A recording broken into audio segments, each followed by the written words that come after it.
All right, even as we see Russia quickly advancing towards several cities of Ukraine, we're seeing the Russian forces here making very little progress in Ukraine in the last 24 hours because of the kind of resistance being put up by Ukraine civilians as well as their military. The Institute for the Study of War reckons that the battle to capture Kiev is going to be a long-drawn one. Meanwhile, the number of protests against Russian occupation has also grown across Ukraine. As you see this map here, you clearly see how on the north of Ukraine, we're seeing Russian advances along Chernihiv, where Russian forces have fast gathered. In fact, they are closely inching in through the areas of Chernihiv, and even constant bombarding that was taking place in Kharkiv, where we believe a lot of the Russian forces have managed to make way. In fact, we're also looking down at Kherson area, where the Russian forces have already managed to make inroads. Now we see fast Russian advances coming in from the areas of Mariupol, where constant bombarding has taken place. Blasts have happened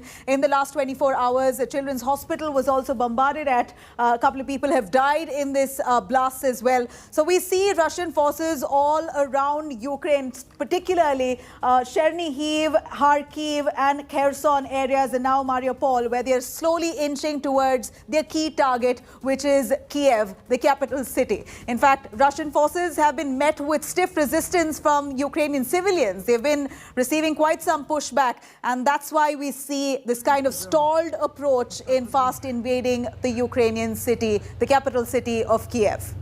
Now, the battle for Putin's top target, Kiev, is definitely on. We see Russian troops there regrouping and trying to encircle Kiev. At least in the next 24 to 48 hours, we will see big advances. That's what's expected. It is day 16 of the Russian invasion here, and attempts are now being made by the Russian forces to enter the Ukrainian capital from the Irpin and Brovary area. Ukrainian forces are certainly fighting back, and efforts are being made to stall the Russian advance. Ukraine troops have destroyed 5 Russian tanks in Brovary. In fact, they claim that they have killed at least 30 Russian soldiers, including a top Russian commander as well. Ukrainians are now battle ready with tanks, infantry fighting vehicles and troops with anti-tank guided missiles that have been deployed in the bone-chilling -5 degrees at cities' checkposts.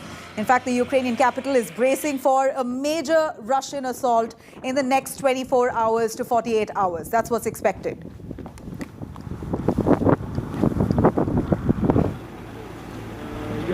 Let me quickly cut across to Rajesh Pawar, who's joining us live for more on that. Rajesh, we see Russian advances hectically coming in from the north of Ukraine. Several cities, including Chernihiv, we saw Kharkiv, where Russian troops have fast advanced. Mariupol now, those are areas that we're seeing the troops slowly coming closer to their main target, which is Kiev. That's where you're at. Do you see any action happening right behind you? Is the city safe yet? Look, as far as the city is concerned, the city proper, it has been a 5th consecutive day and 5th consecutive night. There has been no firing, no shelling, no air raids on the Kyiv city proper. But as you rightly brought out, there's fighting going on in all directions. And let me tell you, Russian forces in the last 24 hours have made major gains on territory, be it in south or be it in east.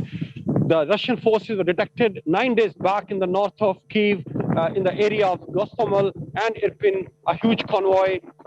Fighting going on in Irpin for the last 5 days, but now a new axis is opened up. The forces which encircled Sumy a few days back now have moved from eastern direction towards Kyiv, and these forces are the ones which reached Brovary yesterday, and where there have been reports of some armored tanks of Russian forces being hit by missiles by the Ukrainian forces. So now we see that Russian forces advancing towards the capital from 3 sides: north, northeast and northwest. Also, there have been reports of Russian forces moving from south. The forces which had encircled Zaporozhye, one column of them have gone for Dnipro city, which is the biggest railway junction in whole of Ukraine, and one column is moving up towards the Kyiv city from south direction. Also, there have been reports of firing and missiles landing in the area of Ivano-Franko, which is on the west, very close to Polish border, and any mistake in firing these missiles or any error may lead these missiles falling into Poland, which is a NATO territory, and this could escalate the war between Russia and NATO. Over to you. Right, Rajesh, thank you very much. We're glad that you're safe. Rajesh is in Kiev. We're looking at Russian forces attempting to encircle Kiev, capital city, at least in the next 24 to 48 hours. Move is expected. Rajesh, do stay with us. Let me cut across to Vasil, who's joining us, an analyst from Kiev. Vasil, we're seeing Russian forces there regrouping and fanning out their forces and upping their military assets all along the city of Kiev. Right outside, we're seeing that a lot of development coming in, but no confirmation as yet. Would you be able to give us a sense of what kind of military buildup is Russia looking at along the borders?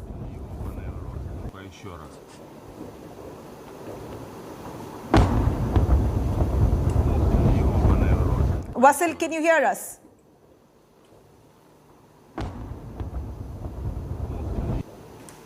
All right, we're going to try and patch his connection on that. Rajesh, in the meanwhile, we hear that there's a 40-mile-long convoy of the Russian forces right outside Kiev. But again, no confirmation as yet, but these are some of the satellite images that claim to see Russian forces regrouping and fanning out along those areas, trying to up their military assets so that they slowly and steadily encircle Kiev in the next 24 to 48 hours. How true is this information coming in? Look, whatever information I've given you, I do not go just by media reports or by social media things circulating on social media. The reports I've given you about movement from north, northeast and northwest are verified reports. It's confirmed that Russian forces have moved in these areas and also towards Dnipro in the south. So these are verified reports which I'm giving right now. There is no guesswork here and no, because it's a fog of war, a lot of false reports coming from everywhere. The reports I've provided you are authentic and are verified.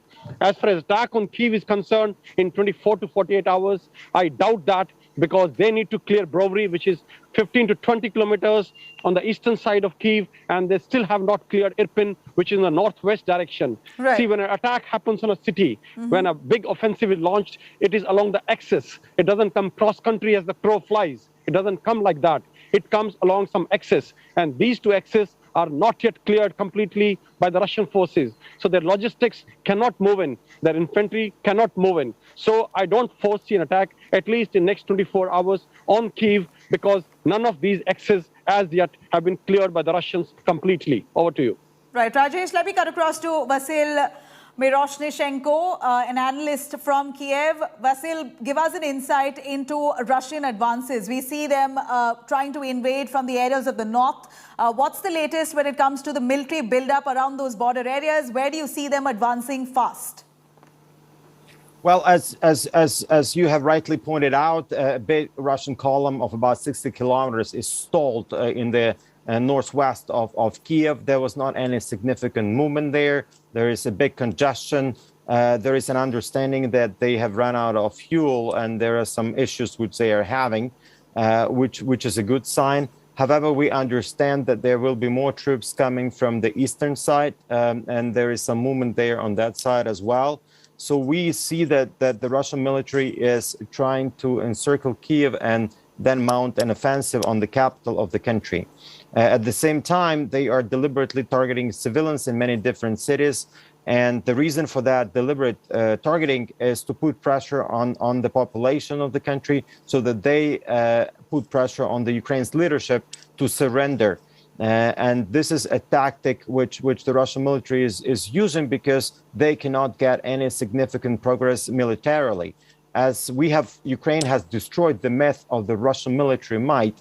Originally, they planned to capture Kyiv in 2 or 3 days, but they failed. They haven't been able to capture any major city in Ukraine except for Kherson. And this is demonstrates that the unity and the capabilities of the Ukrainian military has been underestimated by many Western analysts. And now we will keep on fighting, and the spirits are high. Ukraine is united as never. Well, Vasil, really more courage and power to you. And we see with the kind of limited military resources here, the Ukrainian forces doing an exemplary job. Undoubtedly, this was not something that Russia expected, to face this kind of stiff resistance from Ukrainians, including civilians who have now been empowered with arms and weapons. But as we see enough and more information coming forward on the kind of aid that's been given out by several countries, including the United States, billions of dollars being pumped into Ukraine, the war-torn country, how is it that you're able to use that aid on ground? Are you able to materialize whatever's been given to you? Yes, Ukraine is currently receiving military assistance from many Western countries. Some air defense systems, as well as other ammunition and weapons and small arms and other, is being delivered to the front lines. Naturally, there are some logistical issues since we have many bottlenecks on the borders as well as on the roads. But we continue receiving that aid.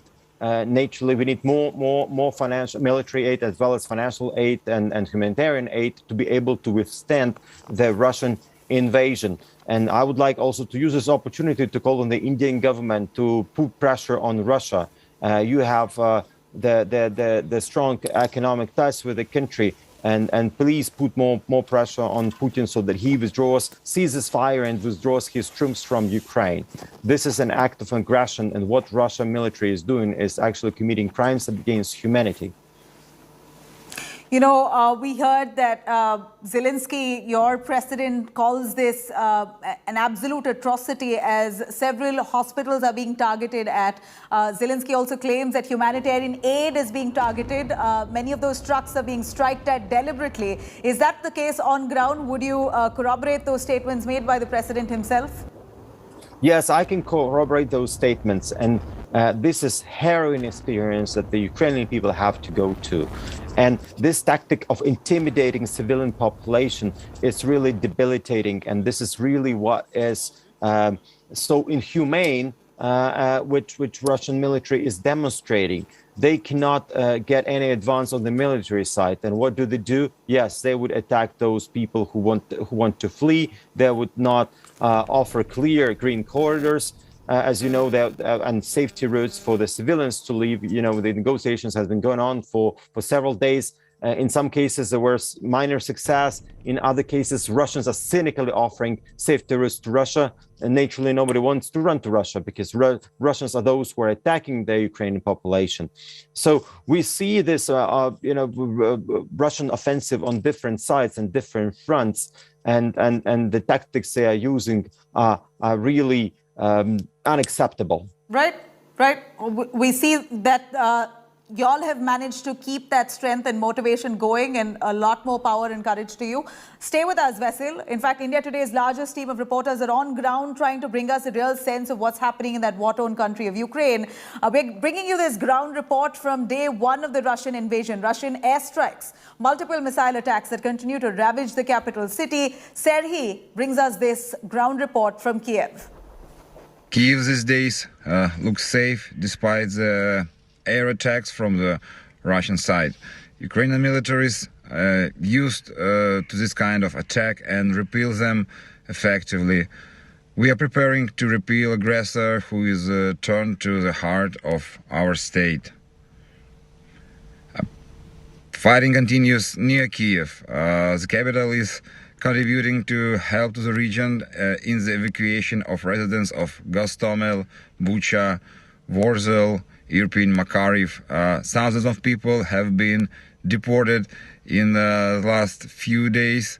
Many people who are coming in evacuation transports to Kiev, they take a few days to solve their issues with safe standings, assistance by local authorities, their kids to a safe place, to relatives.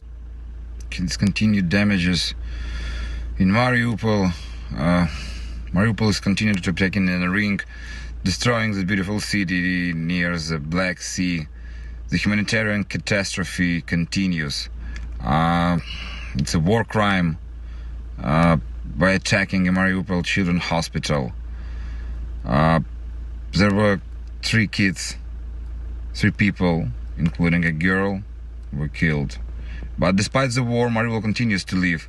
And since yesterday, 24 babies have been born in the city, and we hope that there won't be war in their lives. In some settlements around in suburb, the enemy, in violation of international humanitarian law, commits robberies, hostages, and exclusions of civilians.